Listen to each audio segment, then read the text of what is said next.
Spotlight कार्यक्रम में दर्शकों आपका एक बार फिर से स्वागत है।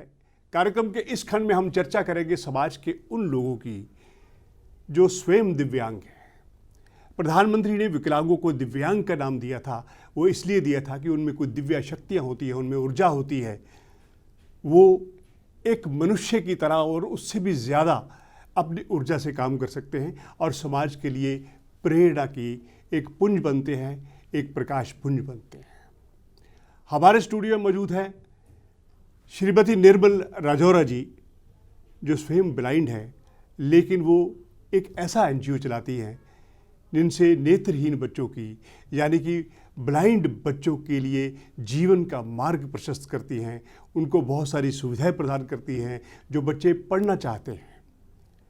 निर्मल राजौरा जी, आपका स्टूडियो में आने के लिए बहुत बहुत स्वागत है। Thank you sir. Nirmal Rajoura ji, आप कितने वर्षों से एनजीओ चला रही हैं और एनजीओ चलाने की प्रेरणा आपको कहाँ से मिली? सर, मैं पिछले 8-10 साल से एनजीओ रन कर रही हूँ और इसकी प्रेरणा मुझे मेरे हस्बैंड से मिली जी।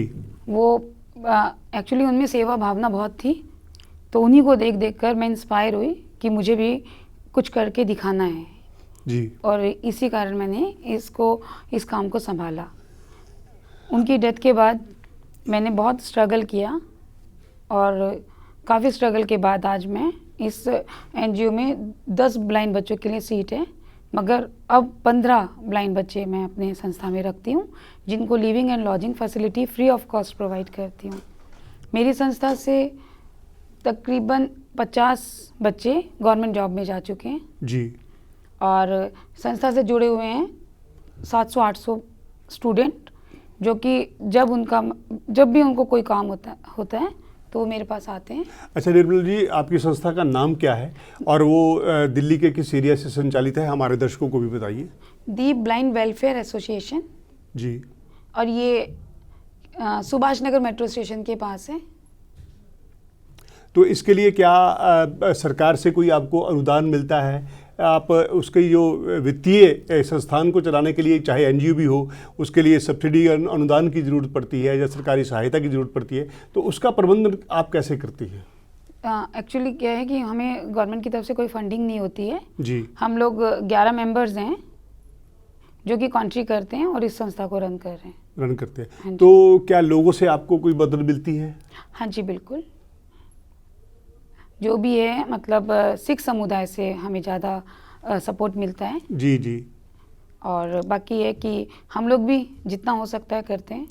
अच्छा, तो आप बच्चों को किस प्रकार से सहायता करती हैं? किस तरह के बच्चे आपके पास आते हैं? उनकी जीवन की चुनौतियाँ क्या क्या हैं? क्या क्या उनको आप प्रोवाइड करती हैं? सर, एक्चुअली क्या होता है कि ब्लाइंड पर्सन जब बैकवर्ड एरिया या रूरल एरिया में उसका जन्म होता है जी। तो पेरेंट्स को अवेयरनेस नहीं होती है कि वो पढ़ सकता है, तो एज उसकी क्रॉस हो जाती है, जैसे 7 साल का हो गया, 8 साल का हो गया जी, तो स्कूल में एडमिशन नहीं मिलता है। तो इस वजह से हम लोग उन्हें ओपन लर्निंग कराते हैं यहाँ दिल्ली लाकर। तो ओपन लर्निंग में का सिलेबस जो है, वो ओपन लर्निंग की जो भी साधन है, हाँ जी। वो कैसे आपको प्राप्त होते हैं? सर, एक्चुअली क्या होता है, बच्चों की जो बुक्स होती है ना, उनको हम रिकॉर्डिंग कराते हैं। अच्छा। और बच्चों को स्मार्ट फ़ोन भी प्रोवाइड करवाती हूँ मैं। जी जी। जिन बच्चों के पास नहीं है और वो उनका जो बैकग्राउंड है, फैमिली बैकग्राउंड पुअर है जी, तो फ़ोन के थ्रू ही ये लोग पढ़ पाते हैं, रिकॉर्डिंग के थ्रू। तो आपने बताया कि आपके बहुत सारे बच्चे जो है वो लगभग 50 के करीब बच्चे जो है वो सरकारी नौकरियों में जा चुके हैं। हाँ जी। तो सरकारी नौकरियों में क्या आप प्रावधान क्या होते हैं इनके जाने के लिए? किस प्रकार उन्हें वो कोटे से मिलती है? हाँ जी। इस प्रक्रिया के बारे में हमें बताइए। सर, इनका हमारे लिए ना विकलांगों के लिए कोटा है जी। ठीक है। तो उस कोटे के तहत हम लोग कंपटीशन लेवल के एग्ज़ाम देते हैं जी। फिर क्वालिफाई करते हैं। तो जैसे नॉर्मल पर्सन के साथ स्टेप बाय स्टेप उसको चलना पड़ता है, इसी तरह हमें भी उन स्टेप्स को फॉलो करना होता है।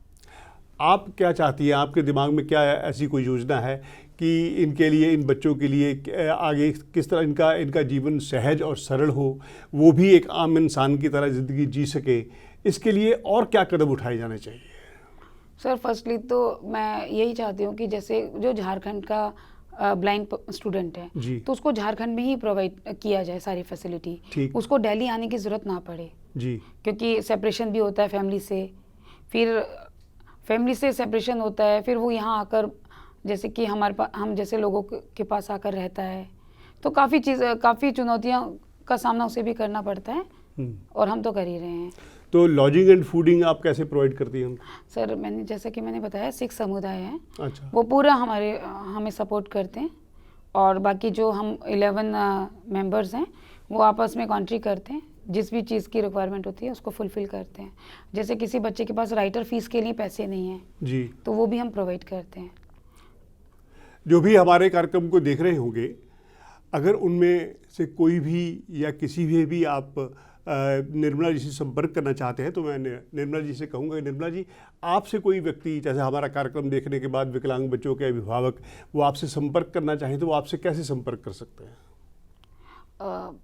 मैं अपना कॉन्टैक्ट नंबर बताना चाहूँगी जी। 7678197960। जी, वो हाँ जी, इस पर आपसे संपर्क कर सकते हैं। हाँ जी, इस पर संपर्क कर सकते हैं मुझसे। और सेकेंडली मैं सभी लोगों को एक मैसेज देना चाहूँगी कि सभी लोग जैसे कि हम सिख लोग आगे बढ़ते हैं अपनी सैलरी का 10% सोशल वेलफेयर में लगाने के लिए, जी। इसी तरह सभी लोग लगाएं और हम ऐसा किसी को ना समझे कि वो दिव्यांग है। जी, हम उसे बराबर से सम्मान दें, बराबर से उसका सपोर्ट करें, यही हमारा वो रहना चाहिए मोटिव, और दूसरों को मोटिवेट करें कि आगे बढ़े। निर्मला जी ने बहुत बड़ी बात कर दी है दर्शकों कि एक आपके लिए एक संदेश भी है, समाज के लिए संदेश भी है और देश के लोगों के लिए भी संदेश भी है कि केवल एक समाज ही नहीं बल्कि सब समाज। एक अवधारणा है कि आप अपनी नेक कमाई में से जिसे कहते हैं 10 बंद वो समाज के लोगों को समर्पित करें तो आपको भगवान बहुत कुछ देता है। इसी प्रेरणा को आप अपना संकल्प बनाएं और विकलांग बच्चों की सहायता के लिए आगे आए और अपनी नेक कमाई का कुछ हिस्सा जो है वो ऐसी संस्थाओं को दान दें जहां उनका सदुपयोग हो सके। बहुत बहुत धन्यवाद निर्मला जी आपका स्टूडियो में आने के लिए। Thank you. अनिल जी, मैं एक बात और कहना चाहूँगी कि ब्लाइंड को देखते हैं ना लोग पैसे निकाल लेते हैं। कई बार ऐसा इंसिडेंट मैंने देखा है कि पैसा निकाल लेते हैं कि मैं ये नहीं चाहती, वो पैसे निकाल के देने लगते हैं जी, मतलब बैगर समझते हैं। बैगर समझ। हाँ जी, तो ये फीलिंग्स भी आप लोग प्लीज़ अपने उससे माइंड से हटाइए। हमें पैसों की ज़रूरत नहीं, हमें आप लोगों के सपोर्ट की ज़रूरत है।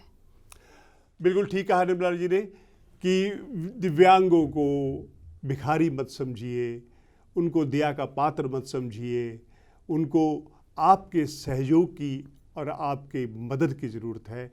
वो आत्मनिर्भर बन सकते हैं और वो भी हम तरह देश की प्रगति में अपनी भूमिका और अपना योगदान दे सकते हैं।